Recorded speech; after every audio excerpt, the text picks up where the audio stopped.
अस्सलाम वालेकुम दोस्तों, माया तव्हांजो दोस्त मुजाहिद जमाली तव्हां ॾिसी रहिया यूट्यूब ऐं फेसबुक चैनल।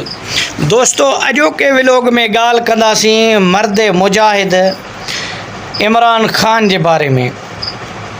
दोस्तों हे असांजी वॾी बदकिस्मती आहे असांजे मुल्क ऐं असां माण्हुनि जी, जो असांखे सुठे माण्हूअ जी सुञाणप नाहे थी सघी, सचे माण्हूअ जी सुञाणप नाहे थी सघी। भुट्टो साहब जॾहिं मुजाहिद कई पंहिंजे टाइम ते, पर भुट्टे साहब जो बि क़दुरु असां न कयो। भुट्टो साहब ईअं फांसी चढ़ी वियो ऐं वफ़ात करे वियो। सदाम हुसैन खे ईद जी राति फाही ॾिनी वई। छाजे करे? इहे बैरूनी साज़िश आहिनि ऐं बैरूनी जेके हथ आहिनि उहे असांजे मुल्क में सुठो लीडर ऐं सुठे माण्हूअ खे न छॾींदा। को मुस्लमान जो मुल्क बि अॻिते जेको आहे जेको सदर कज़ाफ़ी हो, उन खे पंहिंजे अवाम जे हथां ई उन्हनि जेको आहे सो इनक़लाब आणाए ऐं माराए छॾियो।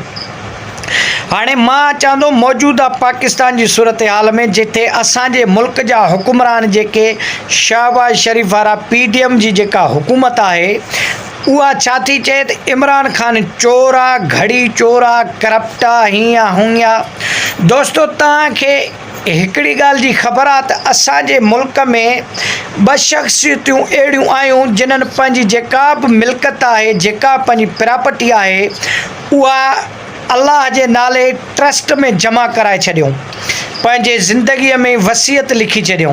उन ॿिनि शख़्सनि जा नाला ज़ाहिरीअ तव्हां ॼाणणु चाहींदव त उहे ॿ शख़्स कहिड़ा हुया। असांजे मुल्क में ॿ शख़्स, हिकिड़ो हुयो क़ाइदे आज़म मोहम्मद अली जिन्ना, जंहिं असांजे मुल्क खे आज़ादु जेका बि मिल्कत हुई उहा टोटल माना ख़ुदा करणी ॾेई छॾी, पंहिंजे जीअरे ई लिखत करे छॾी त भाउ मुंहिंजे मरण खां पोइ मुंहिंजी जेका प्रॉपर्टी आहे उहा ग़रीबनि जे हवाले ऐं जेको आहे ट्रस्टनि जे हवाले करे छॾियूं।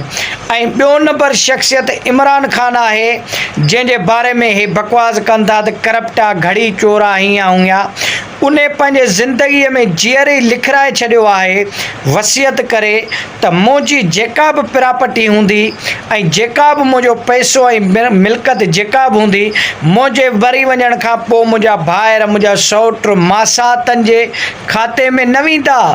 उहे जेका बि प्रॉपर्टी मुंहिंजी हूंदी उहा शौकत ख़ानम इस्पताल जेका पाकिस्तान जे नाले ते रजिस्टर थियल आहे, उन जी जेका बि मिल्कत हूंदी सभु शौकत ख़ानम इस्पताल आहे उन जे हवाले थींदो, जिथे कैंसर जो मुफ़्त ग़रीबनि जो 70% रिआयत में जिथे इलाज ग़रीबनि जो थिए थो।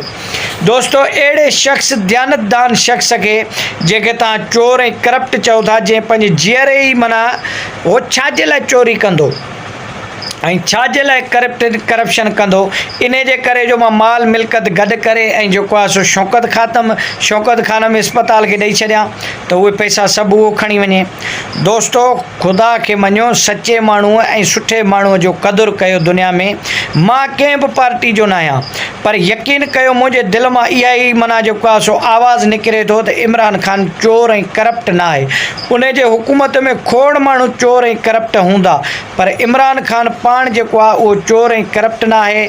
ऐं सुठे माण्हुनि जो क़दुरु कयो ऐं एहतियात कयो ऐं जेको आहे कूड़ा बोहतान न हणो। वॾी महिरबानी दोस्तो, वीडियो सुठो लॻे त लाइक ऐं शेयर कजो। अॼोको व्लॉग एतिरो ई।